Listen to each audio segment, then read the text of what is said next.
lahat mga kapet friend, mga solid kapet friend natin. Una-una maraming salamat sa patuloy niyong pagsuporta sa ating YouTube channel. Yung mga bago pa sa ating channel, huwag niyo naman kalimutang mag-subscribe at pindutin niyo na rin yung notification bell para lagi kayo updated sa mga bagong video natin. Sana patuloy pa rin kayo sumuporta sa ating YouTube channel. Huwag kayong magsawa na manood ng ating mga video. Ayan, kung hindi nyo ako nakikita minsan sa Tianggian, siyempre mga kapet friend, meron din tayong ibang ginagawa gaya ng, ayan nga, yung inayos namin to ni kapet friend na Daniel, itong Taong Pusa Toy House. Ayan mga kapet friend, para sa ating lahat to. Ayan, makikita nyo mga kapet friend yung ginawa namin, idea ni kapet friend na Daniel to. Ayan, yung mga naka-display na yan. Sinabi niya lahat ng i-display natin dyan para pag pumasyal yung ating kapet friend, masiyahan.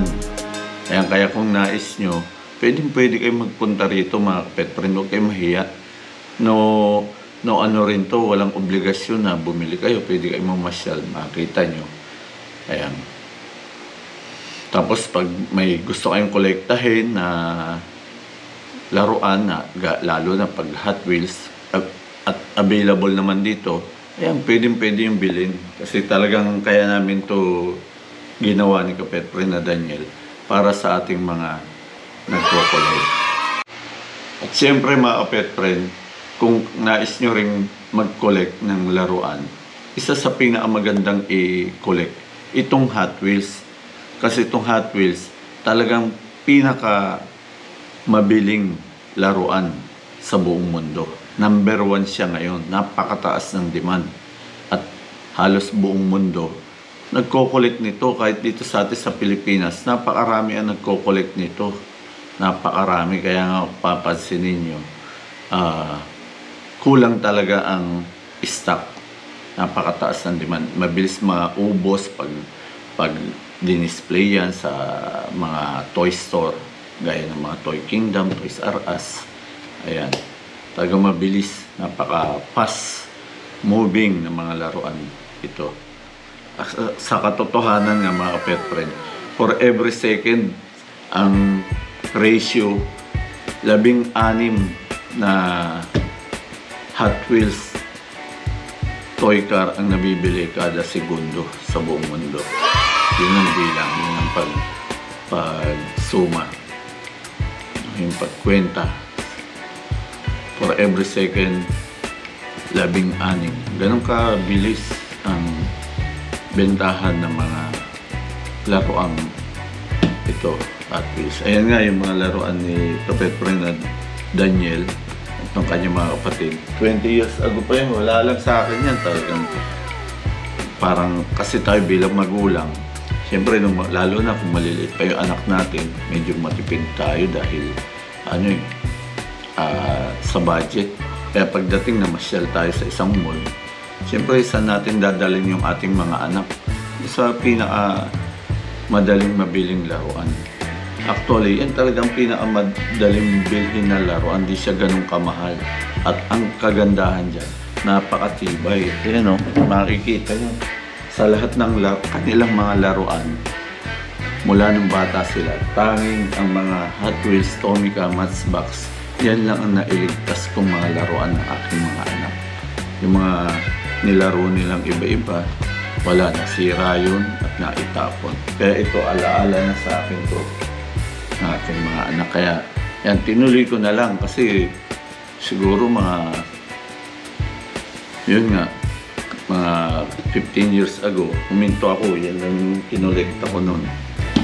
Yan lang, yung binili ko. Actually, hindi yung nangolekta, binibili ko lang. Parang laruan ng aking mga anak.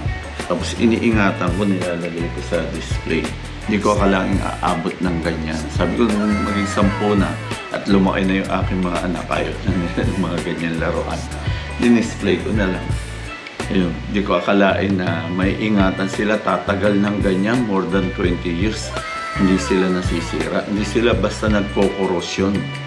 Kaya, ganun, napaka-affordable niya. At Actually, inflation proof siya for how many years. Hindi siya nagtataas. Pinaka-taas niya lang 10 pesos sa namomonitor ko na presyo niya. Unlike yung iba, talagang tumataas na napaka-taas, nagiging doble o triple yung kanyang presyo. Pero si Hot Wheels, talagang simula nung bumili ko ng ganyang diecast na toy car, talagang very affordable. Hanggang ngayon, kaya sa buong mundo, kulang na kulang ang supply ni Mattel.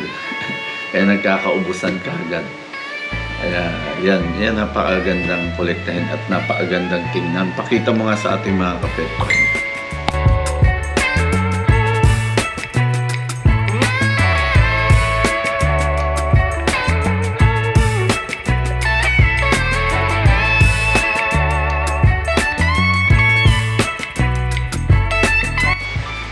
Siyempre mga kapet friend, ano nga ba ang pinakamabiling laruan sa atin?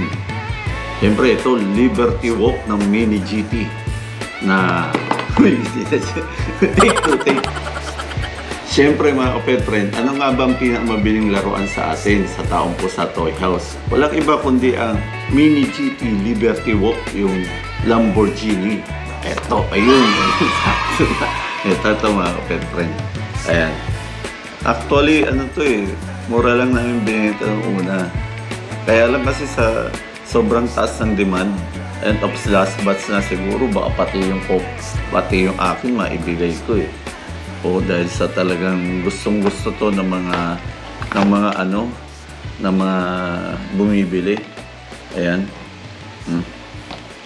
May 20 pieces na yung nabili sa atin, napakabili nito sa market. At maraming salamat din sa inyo sa lahat ng tumangkilik nito sa amin. Sobrang maraming salamat. Sana marami pang dumating. Kung saan lugar ang bumili mga kapet friend, talagang napakabili. Isa sa sa pinakamabiling sa ngayon na mga binenta. At siyempre mga kapet friend, para makita natin gano'n ba kaganda si Liberty Walk, itong Mini GT na Lamborghini. Aventador. Siyempre gagamitan natin yan ng kutsilyo. Ito yung ginagamit natin pambukas para maiwasan natin masira yung box niya. Para BIB pa rin siya, no? BIB mint, no? Ayan, ito hindi siya nasisira. Ayan. Unbox natin mga pet friend para makita natin. Yun. Yung ganun siya kaganda.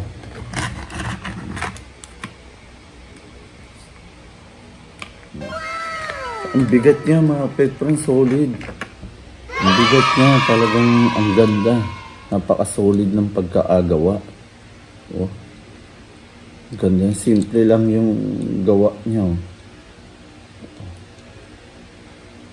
Liberty Walk Lamborghini Aventador Mini GT. Ganda niya, smooth na smooth to. Yan, napakabili nito mga pet friend. Daming bumili sa atin mo ang kapos ang stock. Okay. At siyempre mga pet friend, kung nais yung mag-order, may kursonada kayo, pwede nyo kaming kontakin sa cellphone number na 0921-862-5105 at pwede rin kayo mag-message sa Taong Pusa FB page natin. Yung luma na FB page natin, yung Taong Pusa Pet Shop, nahack na yun. Hindi namin na-recover ni kapet friend na Daniel, kaya huwag na kayong mag-message doon. Tapos pwede rin kayo mag-Shopee checkout. Meron din tayo Shopee account, yung Dan Manikat 15. Ayan, ma-check nyo yung mga available natin doon na lagi namin ipinopost. Siyempre mga pet friend, kung nais nyo rin mag-collect, ayan, katulad nung si Daniel, ayan, gusto yung bilhin, gusto niyang binili niya, ayan yung mga gusto niya, yung JDM, ayan, yung mga Nissan Skyline, yan naman yung mga kinukulit ng kapet friend na Daniel. Supra, yan, gusto niya. Ako naman sa akin, yung una kong pinulik, mga Batman. Ayan, gusto ko lang kasi yan yung gusto ko. Yung si SpongeBob, gusto ko yan. Tapos mga anniversary, wala naman akong pakialam kung anong model ng mga sasakyan na yan. Yung mga Shelby Gasser, yan yung mga kinokolekta Combi. Kung papansinin nyo, hindi naman mamahalin yung mga kinolekta ko eh. Oh. Batman, o mga anniversary, mura lang yan eh. Mura lang yan kasi yan yung gusto ko eh. SpongeBob, may SpongeBob pa na ito. Baka pag ganun, dagukan pa ako eh. Sabihin bata pa. Ayun, yung Colcombi, natutuwa lang ako sa kanya, nakukyutan ako. Yung Volkswagen. Tapos Knight Rider, siyempre yan, panahon namin yan.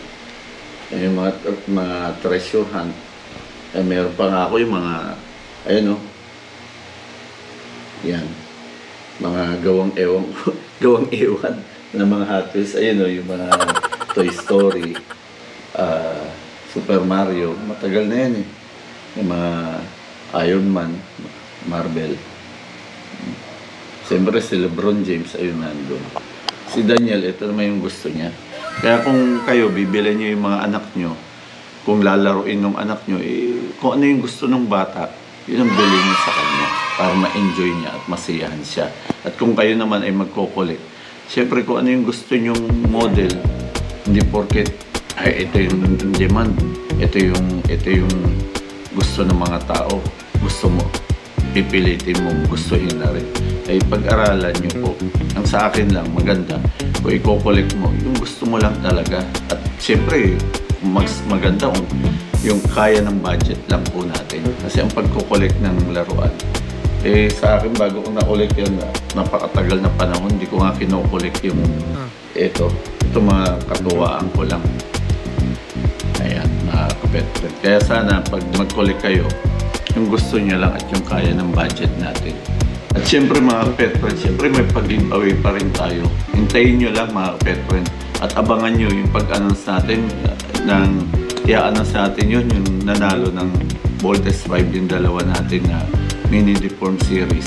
Papamigay natin yun. Dahil solid sila talagang talagang solid na subscriber natin. Sana kayo pa rin ay maging solid na subscriber para lalong lumago yung ating community. Yan makapagpatuloy pa tayo. At siyempre sa iba naman, talaga magbibigay kami ng iba pa. Dahil sa ngayon, dapat papamigay namin mga pet. Sa totoo lang, wala na kaming gaanong alagang pet, din na kami nagbebenta. At the same time, yung mga alaga na lang namin na pet ay konti na lang. Yung iba inuwi namin sa probinsya, yung iba inuwi sa Mandaluyong. Kaya hindi na kami masyadong, pero mahilig pa rin kami sa pet, mga pet friend. Sa ngayon, wala kaming maipapamigay ng mga pet dahil hindi na nga kami aalaga ng maraming pet. Kaya mga laruan ang ipapamigay namin sa inyo mga pet friend. Abangan ninyo, magla-live tayo. Yan, supportahan nyo. Kaya huwag kayong bumitiw. Patuloy nyo pa rin supportahan nyo ating YouTube channel, Ang Taong Pusa. Kung paano nung una, sana tuloy po tayong lahat mga kapetren. Maraming salamat po.